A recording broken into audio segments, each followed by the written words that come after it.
A stark warning from Conservative MP Miriam Cates.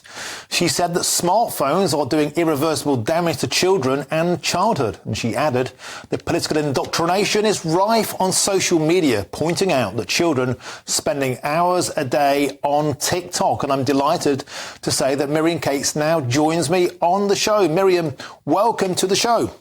Good to be with you. Superb to have you. So an excellent piece, an eye-opening piece, and something that many, many parents will resonate with.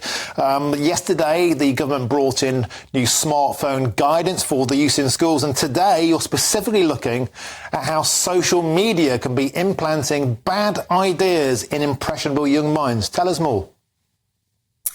Well, I think there's a lot wrong with social media. It's not just about the political content on there. I think we're all aware of some very tragic cases that have happened over the last few years of children who sadly committed suicide following bullying and self-harm content and all those things. I think we're becoming increasingly aware of the wide range of harmful content that there is on social media. But one aspect is there is a lot of political material, particularly on TikTok. And we've just had the story about the rise of anti-Semitism in this country, and it's not a surprise because the amount of content that's being pushed on TikTok that's pro-Hamas, that's pro the Palestinian cause, that isn't necessarily balanced, that isn't necessarily following the same kind of Ofcom rules that you have to adhere to in other news channels. And if you look at the polling on young people's point of view on this particular issue, Israel-Palestine, it is completely different to the rest of the population in terms of how many people support each side. Now, of course, people are entitled to their point of view in a democracy, but it's worrying when an outside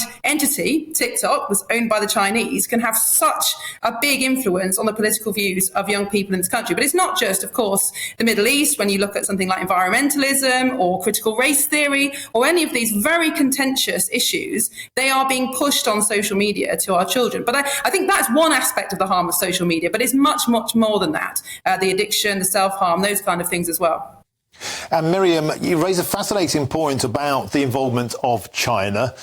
Are they complicit? Are they quite glad that young people in the Western world, not just in the UK, are being incredibly confused by transgenderism, by their role in the world, the pointlessness of it, climate change being a disaster story, and an astonishing story today, Miriam, emerged of the emergence of TikTok being used to convert young white children, aged sometimes as young as 8 or 9, to Islam, and that's being pushed through TikTok. How corrosive a force is TikTok, not just to young people, but to all of British society? And how complicit are the Chinese in this?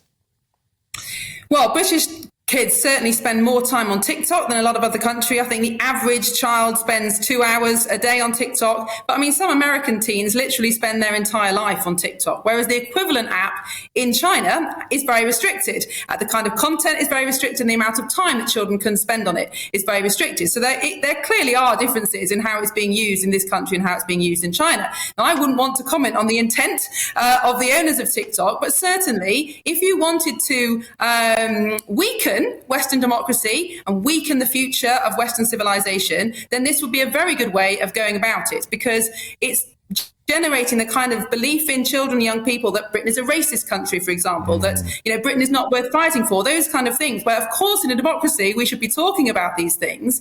But to raise a generation of children not believing in Western civilization and not feeling particularly positive about Western democracy is clearly damaging to our country and to the West in general. So it's not a good thing from a political point of view, but it's also not a good thing for our children and young people to be spending so much time glued to their screens, not experiencing the other things of childhood and experiencing harm.